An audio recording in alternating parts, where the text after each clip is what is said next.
तो फाइनली हम आपके लिए एक और वीडियो लेकर आए गए हैं। इसमें class 12th class political science का पॉलिटिकल साइंस का सभी चैप्टर्स के महत्वपूर्ण का मतलब बहुत ही ज़्यादा महत्वपूर्ण प्रश्न और उत्तर दोनों ही लेकर आए हैं। सब्जेक्टिव भी लेकर आए हैं और उसको सब्जेक्टिव के साथ ऑब्जेक्टिव भी दोनों ही प्रकार के क्वेश्चंस को हम साथ में लेकर आए हैं और साथ में लेकर उनको चलेंगे। बहुत ही ज़्यादा महत्वपूर्ण क्वेश्चन पूछे जाने वाले हैं यहाँ पर।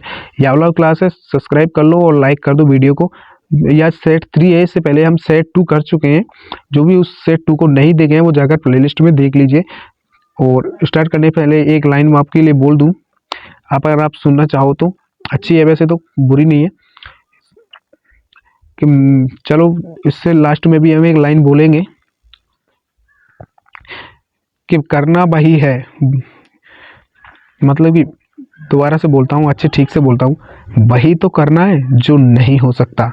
यानी कि हमको वही करना है जो हो नहीं सकता। जो मुमकिन नहीं है ना उसी को मुमकिन करना है, मतलब कि जो नहीं है मुमकिन उसी को मुमकिन करके दिखाना है। तो ये मुमकिन कैसे होगा, हम पढ़ेंगे तभी ये मुमकिन होगा। तो चलो पढ़ लेते हैं जल्दी से।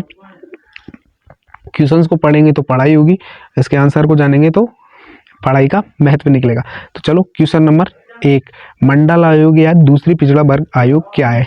जानिए, बताइए मंडल आयोग और दूसरी पिछड़ा वर्ग आयोग क्या है। तो चलो इसके बारे में जान लेते हैं। मंडल आयोग और दूसरी पिछड़ा वर्ग आयोग के बारे में सबसे पहले आपको कुछ बता दूं। ये मंडल आयोग है ना, और ये दूसरी पिछड़ा वर्ग आयोग, ये दोनों कोई अलग अलग नहीं है, दोनों का नाम एक ही है। मंडल आयोग कोई पिछड़ा वर्ग आयोग कहा जाता है और पिछड़ा वर्ग आयोग कोई मंडल आयोग कहा जाता है।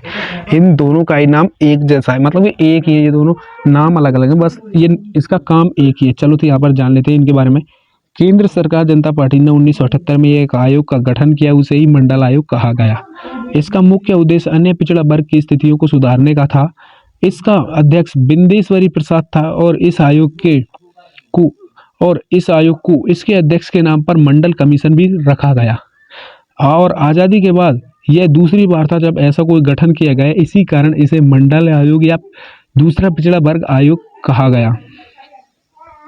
मतलब कि आज़ादी के बाद ऐसा। चलो एक बार एक्सप्लेन करते हैं, अच्छे से एक्सप्लेन करते हैं, सभी एक्सप्लेन करके साथ पढ़ते जाएंगे। एक्सप्लेनिंग के साथ ही पढ़ेंगे सबको। चलो तो केंद्र सरकार जनता पार्टी ने 1978 में एक आयोग का गठन किया। किसका? एक आयोग का गठन किया, उसे ही मंडल आयोग कहा गया। 1978 में जनता पार्टी ने एक आयोग का गठन किया, उसे ही मंडल आयोग कहा गया। इसका मुख्य उद्देश्य क्या था? तो इसका मुख्य उद्देश्य था पिछड़ा वर्ग स्थितियों को सुधारने का, यानी कि पिछड़ी जातियों के लोगों की स्थितियों को सुधारने का था। इसका अध्यक्ष बिंदेश्वरी प्रसाद को रखा गया था। बिंदेश्वरी प्रसाद थे इसके अध्यक्ष। पूछा जाता है कि मंडल आयोग के अध्यक्ष कौन थे, तो उसके अध्यक्ष थे बिंदेश्वरी प्रसाद। और इसको मतलब कि लागू करने वाले का नाम था बीपी सिंह यानी कि विश्वनाथ प्रताप सिंह। और इसे कब लागू किया गया? 1990 में लागू किया गया था मंडल आयोग को। आगे शायद जानने वाले हैं हम, इसका क्वेश्चन भी है शायद। केंद्र सरकार जनता पार्टी ने 1978 में आयोग का गठन किया, उसे मंडल आयोग कहा गया। इसका मुख्य काम था अन्य पिछड़े वर्ग की स्थितियों को सुधारने का। इस आयोग के अध्यक्ष बिंदेश्वरी प्रसाद थे और इसे बिंदेश्वरी प्रसाद इसके अध्यक्ष के नाम पर मंडल कमीशन इसका नाम रखा गया। और ये आज़ादी के बाद दूसरी बार था जब ऐसा कोई गठन किया गया, इसी कारण इसे दूसरी पिछड़ा वर्ग आयोग कहा जाता है। ठीक है, तो समझ में आ गया होगा मुझे लगता है आपको। अब अगला क्वेश्चन देख लेते हैं मंडल आयोग के बारे में ही। मंडल आयोग किसने और कब लागू किया? ये देखो आ गया ना वही वाला क्वेश्चन, मंडल आयोग किसने और कब लागू किया? तो मंडल आयोग के अध्यक्ष बिंदेश्वरी प्रसाद थे। बिंदेश्वरी प्रसाद जो अभी हमने देखे 1978 में मंडल आयोग के 1978 में बिंदेश्वरी प्रसाद एक वो क्या कहते हैं मंडल आयोग 1978 में लागू मतलब बना था, इसकी बैठक हुई थी। मंडल आयोग को अगस्त 1990 में प्रधानमंत्री बीपी सिंह यानी कि विश्वनाथ प्रताप सिंह के द्वारा लागू किया गया था। 1990 में बीपी सिंह विश्वनाथ प्रताप सिंह के द्वारा लागू किया गया था। आ गया ना। अब अगला क्वेश्चन देख लेते हैं। अगला क्वेश्चन है हमारा NEC का मतलब है नेव इकोनॉमिक पॉलिसी यानी कि नई आर्थिक नीति कब लागू हुई? बताओ, नई आर्थिक नीति कब लागू हुई? तो 1978 में क्या हुआ? अभी हमने देखा था 1978 में मंडल आयोग की बैठक हुई थी और 1990 में मंडल आयोग को लागू किया गया था विश्वनाथ प्रताप सिंह बीपी सिंह के द्वारा। 1978 में बिंदेश्वरी प्रसाद इसके अध्यक्ष रहे थे। और 1991 में क्या हुआ, 1967 में आसियान संगठन का गठन हुआ था, जिसमें 5 देशों ने इसकी नींव डाली थी आसियान की, आपको याद होगा। तो 1991 में क्या बचा, अब नई आर्थिक नीति, इसको याद रखना, नई आर्थिक नीति, यानी कि तो इसका सही आंसर हो जाएगा बिल्कुल सही, नई आर्थिक नीति 1991 में, न्यू इकोनॉमिक पॉलिसी। ओके, अगला क्वेश्चन है question number 4, BJP Bharatiya Janata party की स्थापना कब हुई। बीजेपी यानी कि भारतीय जनता पार्टी की स्थापना कब हुई, बताओ। 1991 में क्या हुआ, अभी हमने देखा था, कुछ हुआ था अभी 1991 में, क्या हुआ था, न्यू इकोनॉमिक पॉलिसी, यानी कि नई आर्थिक नीति लागू। ओके, 1980 में क्या हुआ था, कुछ नहीं हुआ था, पता नहीं, 1980 के बारे में आगे पढ़ेंगे कुछ।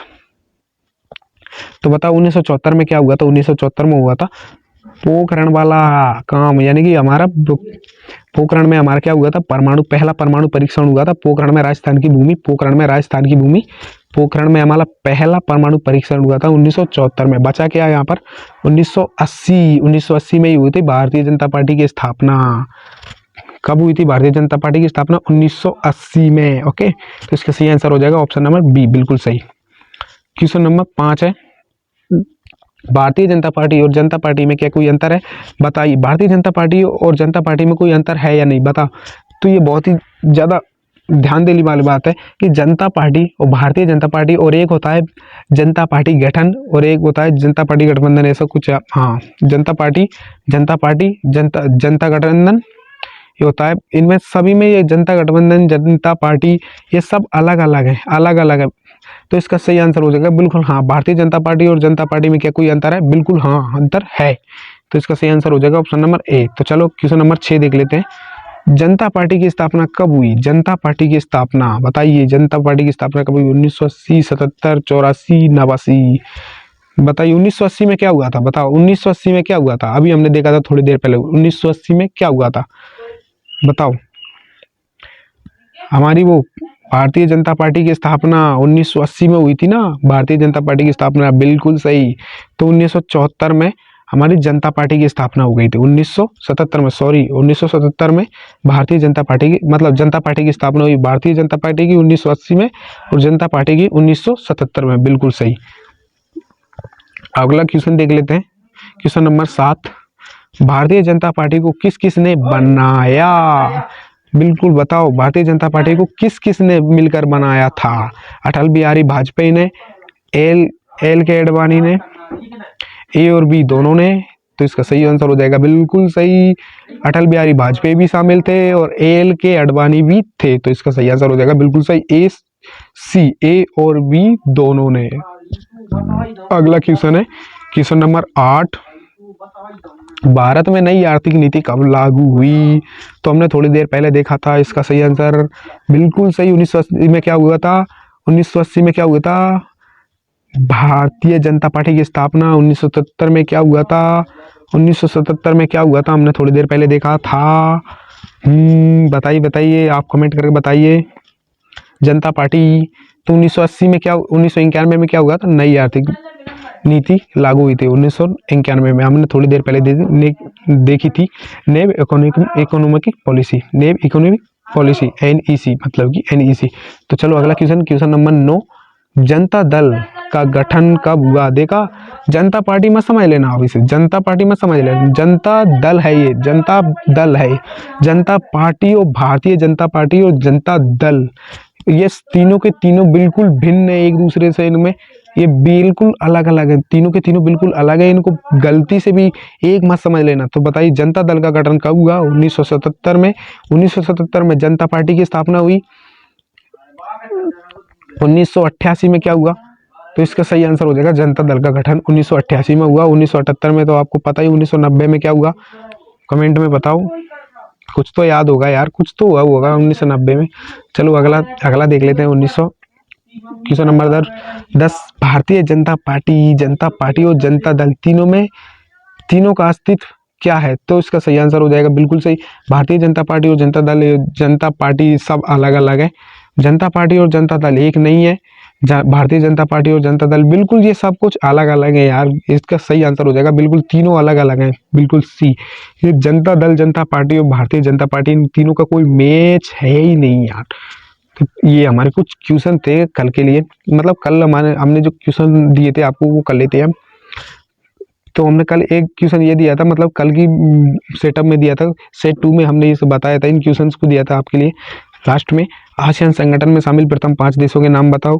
परमाणु प्रसार संधि कब हुई और इसमें कितने देशों ने हस्ताक्षर किए, ये भी था। और रासायनिक हथियार संधि कब हुई, एक तो 3 क्वेश्चन ये, और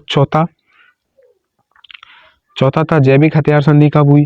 गुटनिरपेक्ष में शामिल 5 देशों के नाम बताओ, ये हमने कल दिए थे क्वेश्चन, इनको आपको आज लेकर आंसर लेकर आ गए हैं आपके लिए। तो इसका सही आंसर हो जाएगा, उत्तर देख लेते हैं। आसियान संगठन में शामिल प्रथम 5 देशों के नाम बताओ। आसियान में Indonesia, Malaysia, Thailand, Philippines, Singapore, ये 5 देश हैं। तो इसके क्वेश्चन के आंसर को पढ़ लेते हैं एक बार। उत्तर, आसियान संगठन की नींव टोटल 5 देशों ने मिलकर रखी थी, जिनके नाम निम्न है। पहला है इंडोनेशिया, दूसरा मलेशिया, तीसरा थाईलैंड, चौथा फिलीपींस और 5वां है सिंगापुर। तो याद कर लेना, ये बहुत ही ज़्यादा काम देने वाला है, मतलब कि बहुत ही इंपॉर्टेंट क्वेश्चन है यार, ये बहुत ही ज़्यादा इंपॉर्टेंट क्वेश्चन, इसको याद जरूर होना चाहिए। इंडोनेशिया, मलेशिया, थाईलैंड, फिलीपींस तथा सिंगापुर, ये सारे क्वेश्चन जो हम करा रहे हैं वो बहुत ही ज़्यादा इंपॉर्टेंट है, ये याद होना जरूरी है, ये बहुत ही ज़्यादा काम देंगे परीक्षा में। क्वेश्चन नंबर 2, परमाणु अप्रसार संधि कब हुई और इस पर कितने देशों ने हस्ताक्षर किए बताओ। उत्तर देख लेते हैं। परमाणु अप्रसार संधि अंग्रेजी नॉन प्रोलिफरेशन ट्रीटी यानी कि एनपीटी के नाम से जाना जाता है इसे, नॉन प्रोलिफरेशन ट्रीटी यानी कि एनपीटी, इसी के नाम से इसे जाना जाता है। इसका मुख्य उद्देश्य विश्व भर में परमाणु हथियारों को रोकने का था। और वाह कितना बड़ा हो गया यार, विश्व में परमाणु हथियारों के प्रसार को रोकना था और परमाणु प्रसार और परीक्षण को रोकना था। इस संधि की घोषणा कब की गई थी? 1970 में इस संधि की घोषणा की गई थी। अब तक संयुक्त राष्ट्र संघ के 188 देश इसमें शामिल है। किसमें देश है? अपरमाणु संधि में, अपरमाणु प्रसार संधि में, परमाणु प्रसार संधि में, मतलब कि परमाणु प्रसार नहीं किया जाएगा, परमाणु बनाए नहीं जाएंगे, परमाणु भी नहीं बनाए जाएंगे और ना ही उनका परीक्षण किया जाएगा। तो ये कब लागू हुई थी ये संधि? 1970 में। 1970 में इसकी घोषणा हो गई थी। 188 सदस्यों ने इस पर शामिल हस्ताक्षर किए थे। क्वेश्चन नंबर 3 था रासायनिक हथियार संधि कब हुई? तो ये रासायनिक हथियार संधि है ना, ये दम घोटने वाली एक जहरीली और अन्य ऐसे युद्ध जीवाणु तरीकों से उपयोग पर प्रतिबंध के लिए 1975 में प्रोटोकॉल, जैसे आमतौर पर 1925 में जिनेवा प्रोटोकॉल के रूप में जाना जाता है। जो रासायनिक हथियार संधि है ना, इसे ना जिनेवा प्रोटोकॉल के नाम से भी जाना जाता है। जिनेवा 1925 में हुई, जिनेवा प्रोटोकॉल के रूप में जाना जाता है। और युद्ध के रासायनिक जीवाणु विज्ञानी जैविक हथियारों पर उपयोग प्रतिबंध भी लगाया गया 1925 में। ओके, अगला क्वेश्चन देख लेते हैं, जैविक हथियार संधि। तो ये जैविक हथियार संधि के बारे में और जान लेते हैं थोड़ा। जैविक हथियार संधि कब हुई? जैविक हथियार सम्मेलन यानी कि BWC, जो जैविक विषैले हथियारों को प्रभावी ढंग से प्रतिबंध करता है, यह कब हुआ था? 10 अप्रैल 1972 को हस्ताक्षर के लिए खोला गया था और 26 मार्च 1975 को यह लागू हो गया था। क्या? जैविक हथियार प्रतिबंध। ओके, अगला क्वेश्चन है क्वेश्चन नंबर 5, लास्ट क्वेश्चन है ये हमारा। गुटनिरपेक्ष में शामिल 5 देश एवं उनके नेताओं के नाम। चलो, गुटनिरपेक्ष में शामिल 5 देश एवं उनके नेताओं के नाम जान लेते हैं। तो 5 नेता गुटनिरपेक्ष आंदोलन के संस्थापक नेता थे। पहला गुटनिरपेक्ष सम्मेलन सन 1961 में बेलग्रेड में आयोजित किया गया था। पहले गुटनिरपेक्ष सम्मेलन में 25 देश सदस्य शामिल थे। गुटनिरपेक्ष आंदोलन की शुरुआत यूगोस्लाविया के जोसेफ ब्रांच टिटो, भारत के प्रधानमंत्री जवाहरलाल नेहरू, हमारे भारत के, और मिस्र के गमाल अब्दुल नासिर की दोस्ती मानी जाती है। यानी कि तीनों की दोस्ती मानी जाती है जो गुटनिरपेक्ष आंदोलन निकल कर बाहर आया था। वर्ष 1956 में, क्या ठीक से दिख नहीं रहा, वर्ष 1956 में एक सफल बैठक आयोजित की थी। किसने? यूगोस्लाविया के जोसेफ ब्रांस टिटो ने, भारत के प्रधानमंत्री जवाहरलाल नेहरू ने और मिस्र के अब्दुल कमाल नासिर ने, इन तीनों ने एक बैठक की थी। कब? 1956 में। सफल बैठक जिसके कारण आज गुटनिरपेक्ष आंदोलन बन पाया था, मतलब कि जो लड़ाई हो रही थी ना उसके लिए। अब ये कल के लिए क्वेश्चंस हैं आपके लिए, इनको कल ही करेंगे हम, और आप कमेंट में आप इसका आंसर आज देंगे। अगर आपको कोई आंसर नहीं बनता है तो आप कल आकर वीडियो में भी देख सकते हैं और इसका आंसर आप खुद से भी पता करने की कोशिश करें और कमेंट में आंसर जरूर दें। धन्यवाद। तो चलो पहले क्वेश्चंस को पढ़ लेते हैं। तो क्वेश्चन नंबर 1 है हमारा, टॉप क्वेश्चन है ये, संघ सूची, राष्ट्र सूची और समवर्ती सूची में क्या अंतर है। दूसरा क्वेश्चन है, यूएनओ की फुल फॉर्म बताओ, इसकी स्थापना कब हुई और भारत यूएनओ का सदस्य कब बना। एंटी बैलिस्टिक मिसाइल पर प्रतिबंध कब लगाया गया। ग्रीन हाउस गैस क्या है, इसके बारे में आप क्या जानते हैं। 5वां है, गांधी जी ने कौन कौन से आंदोलन शुरू किए बताओ और कब शुरू किए बताओ। मतलब कि आपको ये सब कमेंट में बताना है। तो चलो जल्दी जल्दी से आप वीडियो को शेयर कर दो। ओके, शेयर कर दो, शेयर, और वीडियो को लाइक कर दो, लाइक, और क्या करते हैं, एक और क्या करते हैं, सब्सक्राइब, SUBKCRBI। ओके, तो सब्सक्राइब कर दो। Thanks for watching. चलो मिलते हैं अगली वीडियो में, तब तक के लिए टेक केयर, बाय दोस्तों।